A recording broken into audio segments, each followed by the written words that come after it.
We are on a journey through music of the South, the Deep South. Now, we are going to travel through Alabama, Georgia, Tennessee, Mississippi, and Louisiana. We are going to cover the South. We're going to cover some of the key cities: Memphis, Nashville, Louisiana, Atlanta, Mississippi Delta, New Orleans, and Muscle Shoals. Now, let me be clear. This is not exhaustive. We are not going to cover all of the music that is found in the Deep South. We're just going to do a few highlights, cover a few important stories, and move on. So for everything that we cover, there is a wagon load of things that we don't cover. So just want to let you know this is not exhaustive, but we're just going to give you some highlights. We're going to give you an opportunity to share and engage along the way. So let's go ahead and get started. Now, geographically, we are in the deep, deep South. Now, we are going to begin our journey in the state of Tennessee. We're going to start in Memphis, and then we're going to go east toward Nashville. From Nashville, we'll go south to Atlanta, and then we'll go way down south all the way to New Orleans, and then scoot over briefly while we're in Louisiana to southwest Louisiana. Then we'll go north to the Mississippi Delta, and our final stop will be in Alabama, Muscle Shoals. So as we travel, we want to talk about where we are. We are in the Deep South. We're in 5 states across the Deep South. We want to talk about the origins and the roots of the music. Where exactly does this music come from? And then we want to talk about places that we want to go. Where are the important spaces that you want to be sure you travel to in some of these cities? What are some things you need to know about the cities? Why are they important? Some of the people that are important in these spaces. And we also want to talk about and let you listen to the music of the city. So let's just not talk about it. Let's listen to it. Again, this is not exhaustive. This is a highlight overview.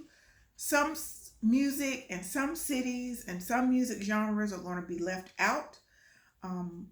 We just want to give you some highlights and a few points. Now, as we begin our journey in Memphis, I want you to know that Memphis is considered to be the birthplace of Southern soul. And if you're saying to yourself, but I thought Motown was the birthplace of soul, you're right. Motown is the birthplace of soul. However, the Memphis sound is considered Southern soul. It is raw. It is gritty. It is unfiltered. It is unsanitized. It is just open your mouth and this powerful sound comes out. That is Memphis Southern Soul. And there are 2 record labels that are in the city: High, H-I, and Stax Records. Stax is second only to Motown in sales and influence. The sound comes from the let's just go a little bit deeper. So Memphis was one of the major slave trade cities. Okay, so there were several, but Memphis was one of the major ones too. So you have this ongoing giant population of enslaved people of African descent in the city. So even after the Civil War and everything is already over with, you still have a lot of Black people there.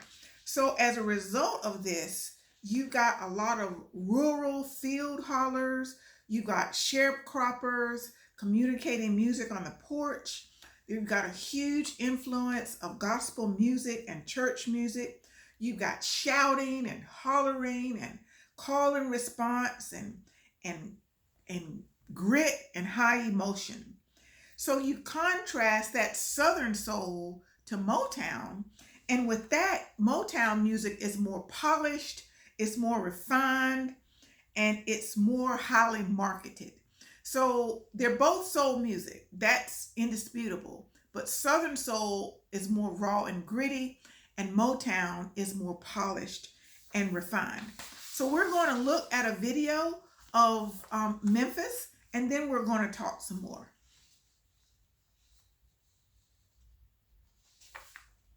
Now, where do we want to go in Memphis? There's a lot of places to go in Memphis. Now, you probably heard about Graceland, so we have to talk about that.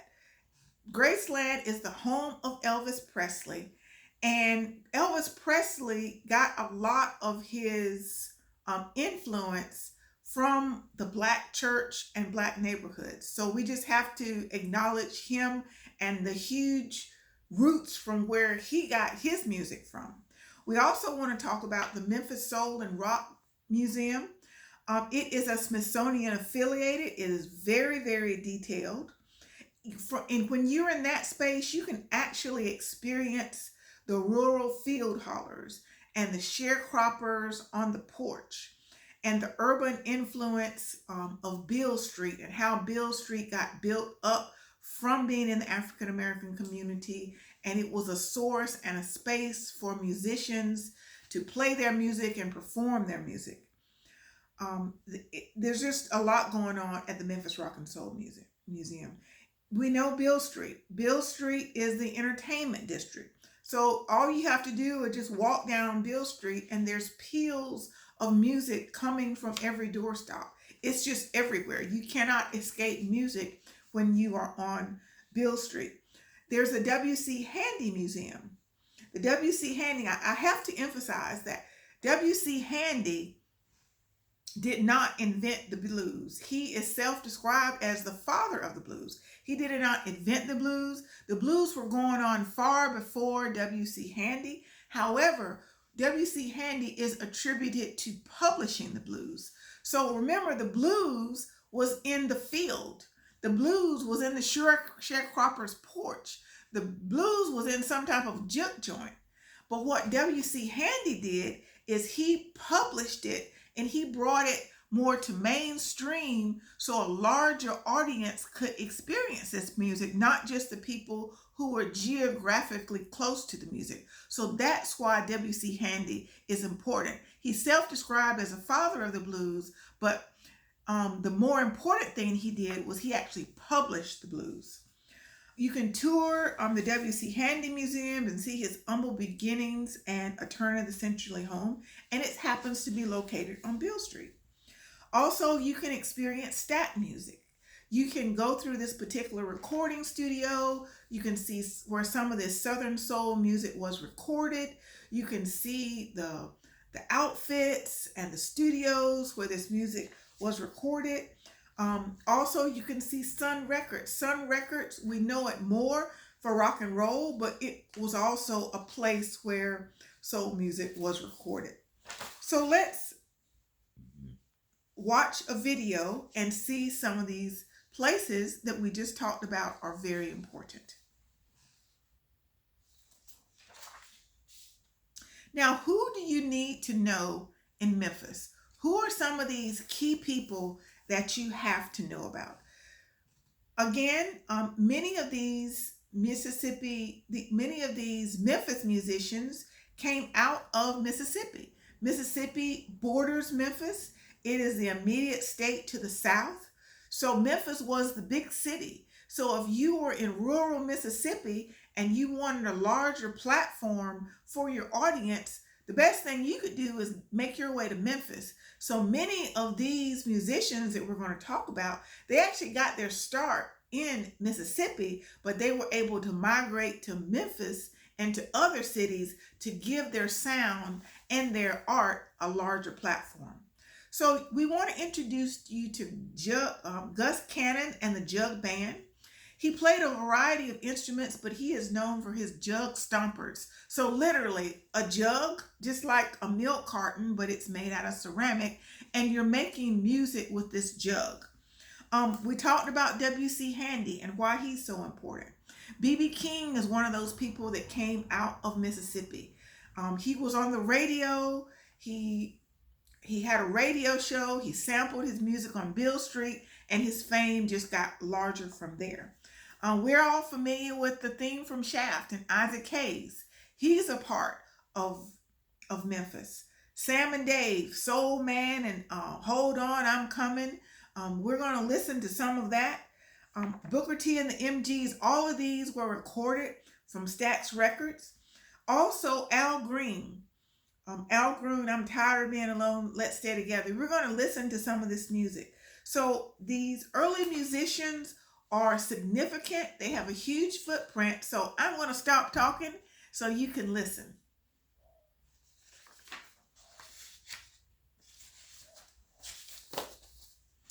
We are now making our way from Memphis, Tennessee, and we are going to head east. We are headed toward Nashville, Tennessee. Now, when you think about Nashville, Tennessee, I would believe one of the first things you think about is country music. You're right. There is a lot of country music in Nashville, and Nashville is known for its country roots. But there's also a lot of other music coming out of Nashville. The one particular Nashville story that we want to focus on today is the story of the Fisk Jubilee Singers. Now, the Fisk Jubilee Singers were college students. They actually were literally first-generation college students, and they were first-generation enslaved people too. So they were able to make their way out of slavery, and they were able to make their way into college. And one of the earliest African American colleges, well, colleges that were just designated for African Americans, was Fisk University in Nashville. And so after the college got started, after about 5 to 7 years, it had experienced a financial downturn. So one of the leaders at the college says, what if we take some of the best singers at the college? What if we take them on a tour? And what if we share what we call Negro spirituals with these audiences?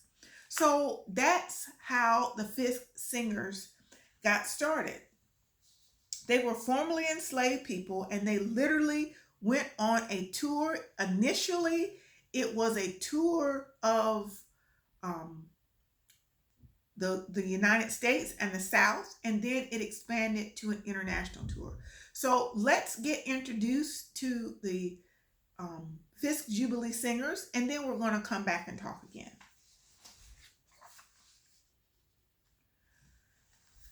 I am so excited. So I want to tell you where this sound comes from and why the Fisk Jubilee Singers are so important. The Fisk Jubilee Singers are so critical is because they introduce what is considered to be Negro spirituals beyond the South and beyond the United States and to the world. So Negro spirituals comes out of slavery. In many cases, in the earlier days of enslaved people, they were not familiar with the English language. So they were being taught these Bible stories. So they literally were able to convert the Bible story into their own dialect and kind of make the story their own. So the Negro spirituals comes out of the pain and the agony that enslaved people were going through. But because they were introduced to Christianity and the Bible, they were able to convert these stories into a song format that told of hope, that told of a future, that told of inspiration, and that told of determination. So what you have to understand is, in this culture of the 1800s, African Americans were always painted in a horrible light. They were painted as buffoonish, as cartoonish, as ignorant, as no culture, no type of dignity. They were just above or at the same state of animals. So when you have these college students going on the road and introducing this phenomenal music, people were amazed because all they have is a stereotype. They've never encountered African Americans in real life. So to see them, beautifully dressed and talented and refined, it was just an amazing feat. So what the Fifth Jubilee Singers did is they introduced African American culture and refinement, even though that they had just recently been in an enslaved position. So it was a phenomenon. So what we're going to do is we're going to learn a little bit more about the Fifth Jubilee Singers, and then we're going to talk about some of the key people. So the Fifth Jubilee Singers were an African American a cappella ensemble consisting of students at Fisk University. They were originally organized in 1871, and they went on tour to raise funds for the college. Fisk University was founded right at the end of slavery in 1865, and the singers were organized, as we mentioned, as a fundraising effort. So they had many gigs. They performed through the South. They performed at a World Jubilee Festival in Boston. They performed before President Ulysses Grant at the White House, and they performed for the Vice President in Washington, D.C., and members of Congress. So we're going to talk about some of the important places to go in Nashville. There is a very brand new museum that was slated to open up right before the pandemic started, the National Museum of African American Music. I highly recommend this because it spans the entire spectrum of all of African American music. And by the time we start traveling again, and by the time you've got your bags packed, I'm sure it will be open. There's a Musicians Hall of Fame.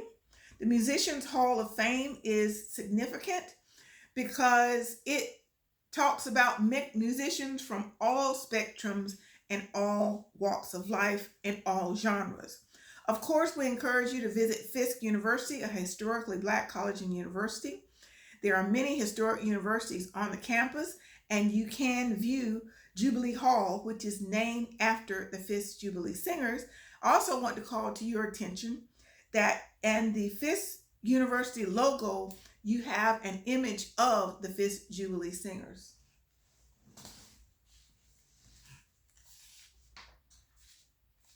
So now we are leaving the state of Tennessee. We are crossing the state line into Georgia, and we are headed to the city of Atlanta, which you know very well. So let me be clear about Atlanta, and let me be clear about hip hop. You're from Atlanta. You already know most of what I'm getting ready to share. So what I'm going to do after I stop talking is I want you to fill in the holes for a few minutes. I want you to talk about why certain people are important, and I want you to talk about some significant places that are legendary. So I'm going to just hit the highlights, but I want you to dive in and share about some people that you know are significant in the hip hop world and why, that are from the Atlanta area, as well as some significant places that a traveler should seek out when they're traveling. So let's listen to a little bit of introduction to Atlanta.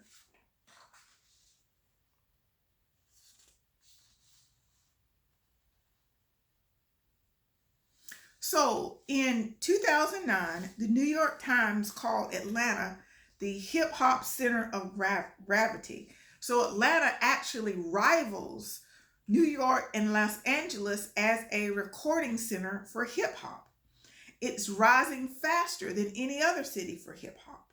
The record producers began blending R&B and hip hop first. So the earliest people, Babyface, L.A. Reid, Jermaine Dupri, P. Diddy, created some of the best R&B and hip hop music of the 90s. So we are going to talk about that.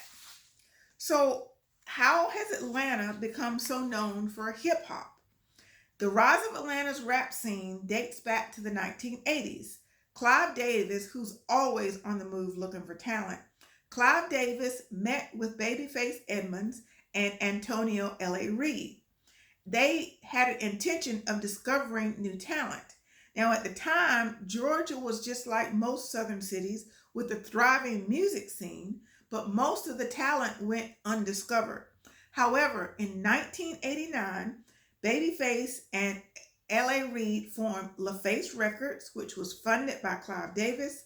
Atlanta became the headquarters of this new record label, and things went up from there.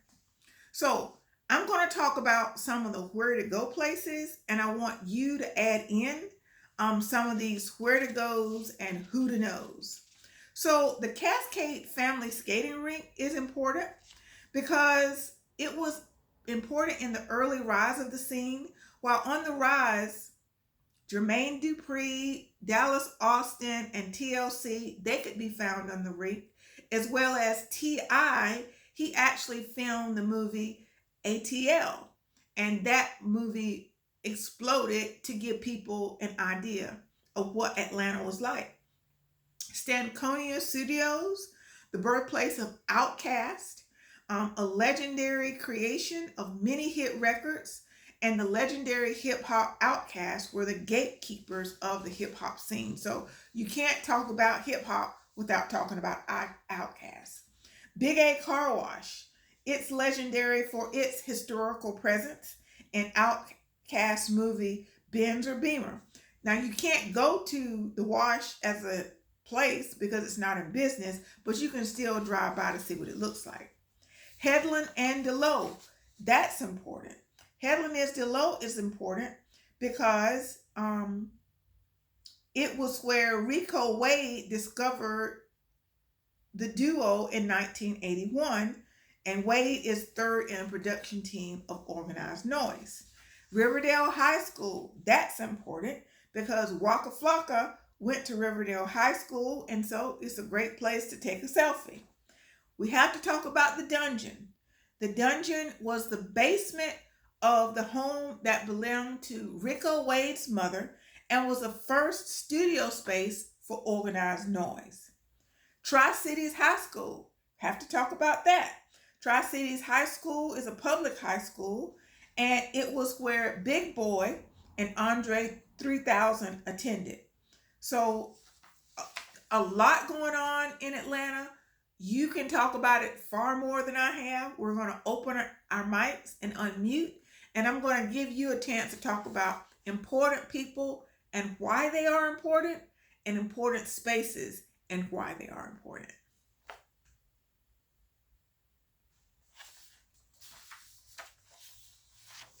All right, we are moving on from Atlanta, Georgia, and we are headed to New Orleans, Louisiana.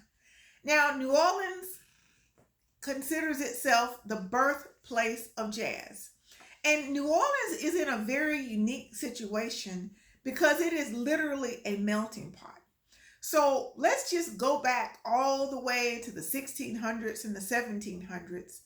And Louisiana, way before it was a state among the United States, it was occupied by the French, it was occupied by the Spanish, it was obviously occupied by the indigenous people, the Native Americans, it was occupied by people of Haiti.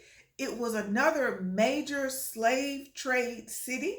So people who were enslaved were transported by slave ship into New Orleans. So there's just a lot of different culture in New Orleans. So when you have this giant pot of people, the music and the spontaneity and the improvisation and the unexpected sounds, they're just going to come up out of the ground from New Orleans. So that's part of the reason that New Orleans is so important.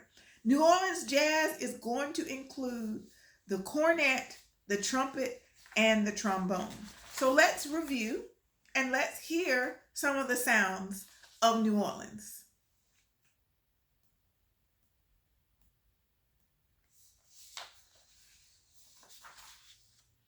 So one of the explanations about New Orleans is that the music that they heard at home, the music they heard in church, the music they heard in bars, you put all of that energy together and it just becomes a new sound, wild and jubilant.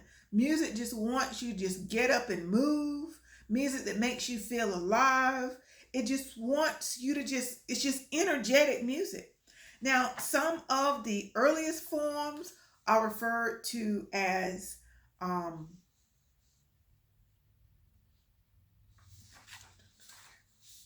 so one of the things about New Orleans music and jazz is what's referred to as improvisation.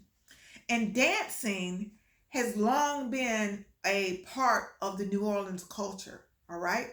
So, with that culture, especially the younger ones, was one of the earliest musicians, um, called Bolden. They wanted to just be able to move. The earlier sense of music, it was just, a lot of violins and people wanted to move and you just can't move that much as much to a violin. So that music of jazz and improv, it merged into ragtime and blues and then jazz, and then musicians began to redefine their roles, and they stopped just sight reading the music and they just started playing, and that spontaneous sound turned into improvisation. So as a result of the leaving the script behind, each member would offer suggestions to whoever the band leader was, and the band leader was like, yeah, go for it. So gradually, the New Orleans jazz sound became known as a sound of blending improvised parts. And, it's just whatever. We know each other, we trust each other, we're just going to go for it. And that's part of where that New Orleans culture comes from, is that improvisation. So where do you want to go in New Orleans? The first thing you want to do is walk outside whatever building you're in, whether it's your hotel or your meeting room or your transportation provider, because literally on every street corner, at every other stop, there is going to be a human being with a musical instrument playing music, and they may have a little hat overturned so you can put money in the hat. But music is everywhere in New Orleans. It's just not isolated to a concert hall or to an entertainment district. It's everywhere. That's what people do. If you're in New Orleans, you play music. You have an instrument, you have a talent, you get a spot, you play music, people gather around, people contribute to your little bowl, and people enjoy you, and they move on. And then right down the street, there's somebody else playing music. That's just the way that it is in New Orleans. So another thing about New Orleans music is you can go to one of the national parks. It's called the New Orleans Jazz National Historical Park. And guess what? The park rangers are musicians. So when you go to the park and you see a park ranger, he's playing an instrument and he's telling you a story about New Orleans. So New Orleans is just embedded in music. Music is New Orleans and New Orleans is music. There's another area that I think is fascinating. It's called New Orleans Musical Legends Park.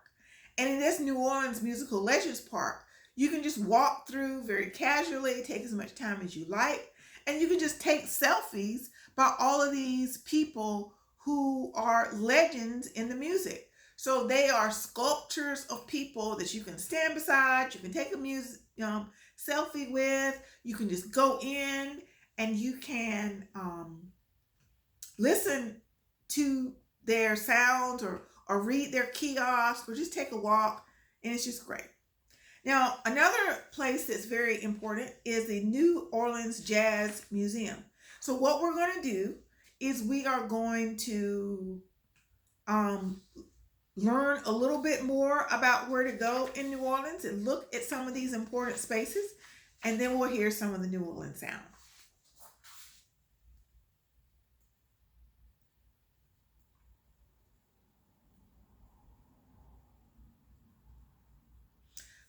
to know. You have to know Charles Buddy Bolden. You have to know him. You have to know Jelly Roll Morton. You have to know Joe King Oliver.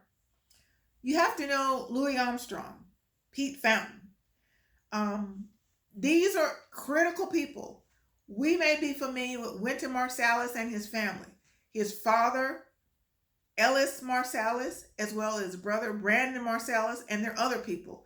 And what he has done is he has taken that New Orleans jazz sound to a nationwide, global-wide scale so people know, recognize, respect jazz. So he's always true to his roots, but he has done a phenomenal job to educate the nation and the world on what is jazz and why jazz is so important. So we've spent a lot of time looking at New Orleans, listening to New Orleans. We're going to remain in the state of Louisiana, but we're going to go a little bit west in what's called Southwest Louisiana, which is considered to be Zydeco country, and we're going to learn why Zydeco is so important. Now, Zydeco is a music genre that evolved in Southwest Louisiana by the French Creole speakers. Now, again, because Louisiana is a melting pot, you got so many cultures, forms, and traditions that are just melded all together. And that's what makes the music so phenomenal. So Zydeco music is a music genre that evolved in Southwest Louisiana by the French Creole speakers. And what they're doing is they're blending blues, rhythm and blues, and music that are indigenous to that Louisiana Creole and the Native American people of Louisiana. So you got rhythm and blues mixed with the traditional cultural music of that particular region. It's very, very fast tempo. Generally, it has an accordion, and one of the essentials of Zydeco music is the scrub board. Okay, so imagine, let me just put it this way. Before there were washing machines, as you and I know them today, there was a piece of wood called a scrub board. And what people would do when you're washing clothes is you would wash and rub the clothes against this board, and that's how clothes would come clean. Well, innovative people use the scrub board as also a musical instrument, rubbing a stick across that scrub board or maybe a spoon. So